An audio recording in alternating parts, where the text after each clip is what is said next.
Hey, salut tout le monde, j'espère que vous allez bien, j'espère que vous êtes en forme. Aujourd'hui on se retrouve pour une nouvelle vidéo. Je vais vous présenter des appareils photo que pour de la 4K, pour filmer en 4K, pour faire vos plus belles photos. On partira sur du plus petit de gamme jusqu'au plus gros haut de gamme que j'ai pu vous trouver et un petit peu vous détailler. Cette vidéo risque d'être relativement longue, donc n'hésite pas à mettre un petit pouce bleu, elle reste entre 10 et 20 minutes à peu près. Donc si tu veux écouter, elle sera chapitrée aussi, donc tout dépend de l'appareil photo qui t'intéresse et de la gamme de prix et aussi de ton budget qui t'intéresse. N'hésite surtout pas, tu auras aussi les liens en description de cette vidéo pour un petit peu voir un petit peu les différents appareils photo. Alors pourquoi j'ai décidé de présenter des appareils photo aujourd'hui? C'est très simple, tout simplement pour le fait que c'est une capacité aujourd'hui que les appareils photo ont par rapport à un téléphone classique, de la qualité d'image. Que ce soit la qualité d'image ou sonore, il existe tellement de possibilités, même à des accessoires externes par rapport à même un téléphone classique. Si vous êtes dans le but de quelque chose de professionnel ou de quelque chose qui pourra améliorer votre qualité d'image, ben n'hésitez surtout pas, vous êtes sur la bonne vidéo. Pour le premier produit, ben, c'est le Sony ZV-E10. Donc c'est un grand classique, surtout pour le vlog principalement, pour les youtubeurs et les streamers. C'est vraiment l'appareil photo, vraiment d'excellence, mais vraiment basique, qui reste sur quand même un budget assez conséquent, parce qu'il faut quand même débourser à peu près plus de 600 €, ce qui n'est pas négligeable non plus. Mais l'avantage que vous avez avec cet appareil photo hybride, très orienté vidéo hein, clairement, qui fera de la 4K et qui fera quand même pas mal de petites choses assez sympas. Il faut savoir qu'il a une capacité et une légèreté, c'est ces points forts là. Il a quand même pas mal de points négatifs, vous allez voir aussi. Mais bon, on peut pas tout avoir non plus dans un appareil photo aussi compact. Et aussi, il prend très peu de place. Vraiment, il prend très peu de place avec son trépied. Tout est déjà donné avec son micro, etc. Fonction de live streaming qui est possible, ou webcam, c'est possible aussi. Bon, alors a tendance quand même à pas mal chauffer. Il y en a beaucoup qui se sont plaints un peu au niveau de ça, mais sinon après il reste correct au niveau de son écran tactile, de sa rotule, de son autofocus qui est très réactif, qui est même très rapide pour un appareil photo de ce genre. Une connectique très complète, une prise de vue pendant l'alimentation qui est aussi disponible. Il a un capteur justement APS-C de 24,2 mégapixels. Surtout, il propose aussi plusieurs options de destination. La présentation est vraiment relativement faite. Hein. C'est vraiment fait pour les influenceurs ou le streaming en général. Il est apparu, le ZV-E10, il est apparu en 2020, très clairement. En juillet 2021, il a été vraiment adoré par la plupart voilà, des vlogueurs, etc. en général. Ça reste vraiment... Il reste quasiment dans une main, hein, très clairement, comme appareil photo. Il n'est pas très grand. Il ne prend pas forcément une place énorme. Vous avez quasiment tout qui est avec, justement. La 4K qui est disponible aussi pour filmer quand vous le souhaitez. Bon, il ne faut pas hésiter non plus à prendre des cartes SD. Je vous les mettrai aussi en description de vidéo. Des cartes SD spécialisées pour chaque appareil photo. Vous allez voir un petit peu. Pourquoi? Parce que très clairement, bah, il faut du stockage, il faut de la capacité hein, pour fournir vos vidéos, vos photos. Hein, bien sûr, après tout dépend de l'utilisation. Une ergonomie assez limitée pour celui-ci au niveau de cet appareil photo là. Mais il gagne quand même l'écran sur rotule qui permet de faciliter la pratique vidéo. D'ailleurs, vous avez son petit flash d'appoint et aussi l'écran qui permet de se retourner. Ça, c'est vraiment un plus quand vous vous prenez en vidéo. Mais moi, c'est ce que j'aime aussi beaucoup, c'est d'avoir cet écran qui puisse se retourner. C'est quand même relativement pratique. Au moins, vous voyez quand vous filmez. Voilà. C'est vraiment pour commencer sur la vidéo. Si vous avez un petit budget assez sympa, bah, clairement, je vous conseille d'aller vraiment foncer sur celui-ci. Bon, bah, les points négatifs, comme j'ai pu vous le dire, c'est justement, c'est son ergonomie qui n'est pas perfectible, son temps de pause limité, pas de résistance à l'humidité ni à la poussière malheureusement, un accès à la carte mémoire par le dessous. Voilà, bon, après ça dépend, hein, c'est vraiment pour chipoter. Pas de viseur électronique, voilà, bon, c'est que ces choses-là. Démarrage aussi un petit peu lent hein, de la part de cet appareil photo, mais sinon ça restera le meilleur. Au niveau de sa sensibilité ISO, elle va de 100 jusqu'à 25 600 ISO, donc en termes de plage de luminosité, vous allez voir vraiment quelque chose d'assez sympa. Au niveau du mode vidéo, vous avez de la 4K jusqu'à du 1080p aux 31 images par seconde pour la 4K. Pour celui-ci, sera en description de vidéo. On commence à monter directement en gamme, directement avec l'appareil photo Fujifilm le X-T4. Donc c'est un couteau suisse, hein, vraiment, il est très polyvalent. Il va vous permettre de faire quand même pas mal de choses. Un design, une ergonomie très soignée, protection vraiment face aux intempéries qui est disponible sur celui-ci, fait forcément de la 4K vu que c'est une vidéo spécialisée pour la 4K. Stabilisation du capteur aussi qui est disponible, un écran sur rotule, un obturateur pardon, électronique. Voilà, une sensibilisation des capteurs aussi qui est disponible, le suivi AF des visages ou des yeux en photo vidéo qui est disponible, une rafale à 20 images par seconde aussi. Voilà. Les seuls points négatifs, c'est la récupérateur de haute lumière limitée, photo très occasionnelle pour celui-ci. Voilà, reste flou dans certaines conditions particulières, mais vraiment très particulières, il faut le savoir. Menu trop complexe, recadrage aussi du 60 images secondes en 4K. Une mémoire en tampon qui est relativement limitée aussi, mais bon, on ne peut pas forcément tout avoir aussi sur celui-ci. Pour moi, c'est quand même l'excellence de l'appareil photo. Là, c'est vraiment, on commence à être sur quelque chose de très haut de gamme. Il faut savoir que c'est quand même un appareil photo sur plus de 1000 €. Il est bien placé sur le marché depuis les années 2020. Donc en vrai, depuis 2020, il fait quand même encore tabac. Il fait quand même beaucoup parler de lui. Pour un appareil photo quand même vraiment sympa par rapport surtout à ses précédents.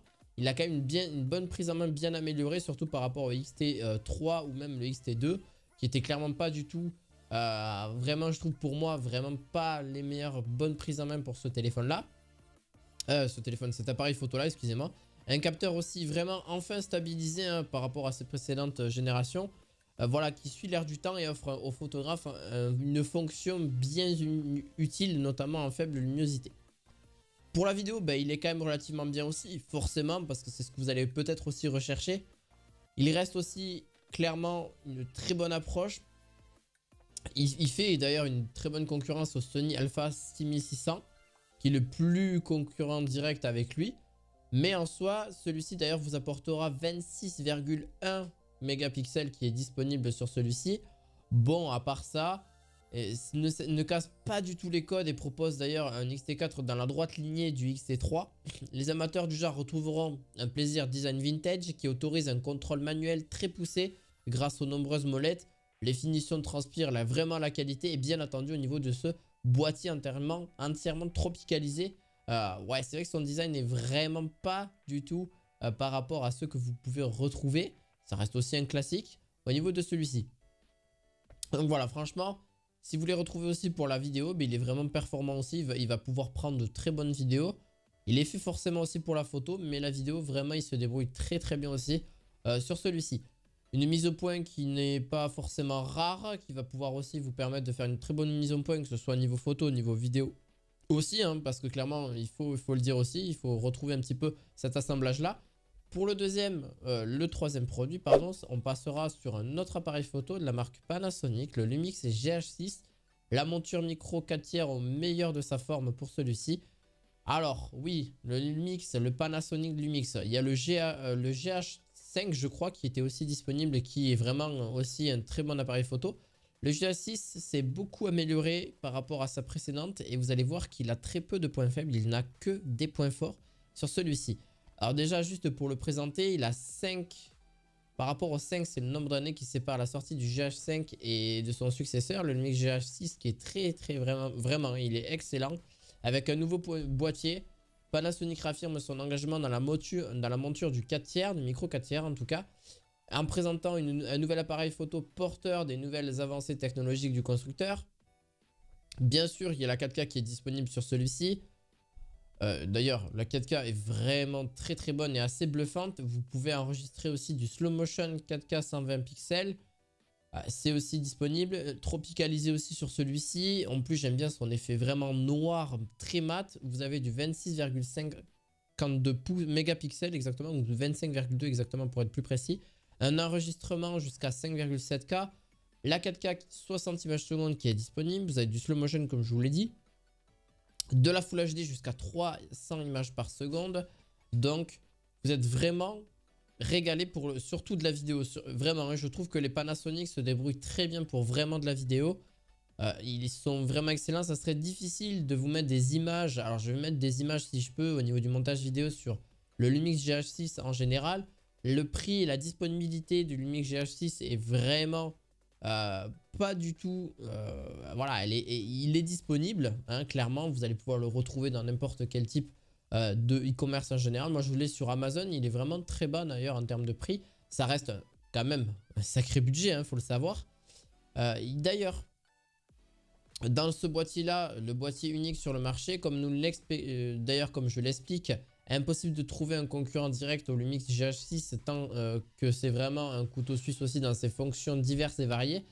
Cependant, par rapport au Lumix GH5 II et le S1H de chez Panasonic, bah, sans être vraiment équivalent à l'OM1 qui est aussi un grand, voilà, un grand appareil photo, ou même le Alpha 7S3, bon voilà, ça reste vraiment un très très bon appareil photo dans l'ensemble. Et en plus de ça, avec une prise en main, une gamme qui est vraiment cohérente, un bouton de clashement qui a été revu, des appareils experts à paramétrer. Voilà, une fiabilité sans épreuve. Et vraiment, hein, il a vraiment très peu de points négatifs. Les seuls points négatifs qu'on pourrait lui reprocher, c'est son temps de démarrage qui est relativement lent. Un autofocus, bon, relativement bas en termes de lumière.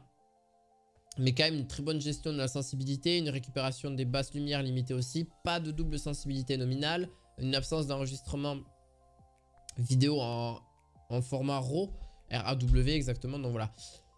Voilà, c'est le seul point négatif que je voudrais mettre. Pour le tout dernier, il est assez complexe, donc vous allez voir, enfin c'est l'avant-dernier du moins, c'est aussi une caméra qui bien sûr n'a pas forcément, bah, ça dépend en fait, hein, il va falloir vous payer peut-être le boîtier. C'est aussi un objectif que je conseille fortement pour voilà, avoir le classique, et en plus de ça quelque chose si vous voulez pour de la vidéo en général. Le 18-35 mm reste très bien. Vous avez un écran sur celui-ci, alors pas vraiment trop rétractable, hein, il ne peut pas se rétracter de l'autre côté, il reste assez gros hein, dans l'ensemble, hein, il est aussi très volumineux. Un prix, bon forcément plus de 2000 €, ça reste vraiment un très gros budget, pardon. Pour celui-ci, si vraiment vous voulez que je vous en fasse vraiment une note globale pour le Blackmagic, ben en vrai, il a un niveau professionnel. Et en plus de ça, bon, rien de très compliqué, il va faire de la 4K 60 images secondes. Il va aussi la possibilité de faire du 6K 50 images secondes. Donc vraiment pour des vidéos encore plus qualitatives. Mais il reste quand même très imposant hein, par rapport aux autres, je trouve. C'est quelque chose de vraiment, vous allez voir, c'est vraiment très imposant. Donc il faudra vous en servir pour de la photo ou de la vidéo, mais pas forcément de le garder à la main pendant 40 ans, hein, l'appareil photo.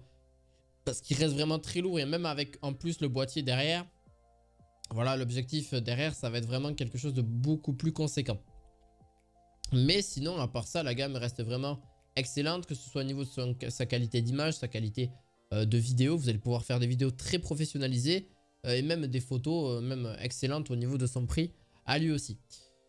Pour le dernier, vous allez peut-être me détester, mais c'est le plus cher. Clairement, c'est le plus cher que j'ai pu vous trouver, mais c'est la marque Canon aussi, hein. Donc, il est vraiment réputé aussi sur celui-ci. C'est le Canon EOS R5. Alors, ça, comme je vous ai dit, alors si je fais pas vraiment une vidéo ultra complète sur l'appareil photo, j'essaye de vulgariser et de schématiser. Donc, c'est un petit peu normal que vous trouvez que cette vidéo, elle n'est pas forcément à titre méga professionnel. Pourquoi? Ben, clairement, il va falloir un petit peu vous piocher plus d'amples d'informations si vous le souhaitez. Là, c'est question que j'en avais envie d'en présenter plusieurs. Et à vous de voir ce que vous en pensez aussi dans la description de vidéo. Et un petit pouce bleu et un abonnement aussi en fera partie aussi, hein, bien sûr. Mais vous avez les liens aussi si vous voulez les retrouver pour avoir plus d'amples d'informations. Pour le dernier, ses caractéristiques et ses fonctionnalités, bon, on est sur quelque chose qui vraiment va pouvoir être dans les intempéries sans trop de problème. En même temps, vu son prix, c'est un petit peu normal. Il est beaucoup plus compact, je trouve que, alors même son design me donne beaucoup plus envie. Personnellement, vous avez une résolution de 45 millions de pixels, donc vous pouvez reproduire des détails les plus complexes avec des 20 images par seconde, transformer des moments vraiment éphémères en images sensationnelles.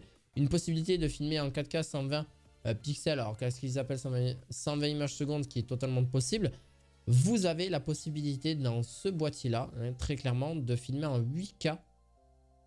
8K, oui, vous m'avez entendu, en 8K 30 images secondes. Alors oui, les téléphones ont totalement aussi la possibilité, mais un grand maximum de 20 minutes. Ça ne sera pas plus loin que 20 minutes pour du 8K, donc ça ne sert à rien de prendre une carte SD extrêmement avec un gros stockage, parce que dans tous les cas, vous serez limité à 20 minutes, ce qui reste correct si vous souhaitez filmer des moments ou des passages ou une vidéo YouTube. Enfin, vous filmez pour une vidéo YouTube, bon, c'est un peu compliqué, mais si vous avez tendance à faire des documentaires que ce soit animaliers, des documentaires, etc., ou à vraiment vous en servir vraiment à titre très professionnel parce que celui-là vraiment sera utilisé vraiment très professionnel, surtout pour la qualité d'image et la qualité vidéo. La qualité son, il faudra forcément voilà, ce que je peux vous conseiller, c'est les marques de micro Rode. Hein, voilà, les Rode sont parfaits. Je vous les mettrai en description de vidéo et clairement, ils ont une très bonne qualité. Alors oui, après, vous avez les micro-cravates, mais si vous voulez vraiment quelque chose de simple et qui puisse capter votre voix, bon, ça reste assez correct dans l'ensemble, ou capter aussi les sons aux alentours dans celui-ci.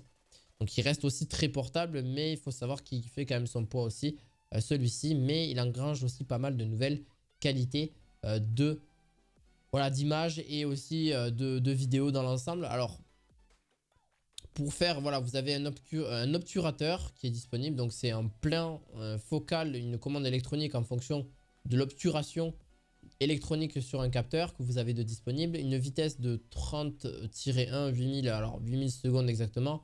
Là, je n'ai pas rentré dans les détails parce que moi-même, je ne suis pas un grand connaisseur. J'adore les appareils photo, mais j'ai quand même une limite hein, sur tout connaître par cœur. Et forcément connaître dans les détails il faut le savoir que chaque appareil photo a ses propres utilités, a ses propres variations. Donc c'est un petit peu compliqué de tout vous détailler dans chacun de ces appareils photo là. Donc voilà. J'espère que cette vidéo vous aura plu. J'ai assez vulgarisé comme vous avez pu le voir. N'hésitez pas à mettre un petit pouce bleu, à vous abonner à la chaîne. Tous les liens de ces, que ce soit des produits, donc des appareils photo et aussi une carte SD ou même plusieurs qui vous seront disponibles aussi en description avec aussi ce micro Rode dont je vous parlais. Et je vous dis à la fois prochaine pour d'autres vidéos high-tech. À la fois prochaine. Ciao, ciao.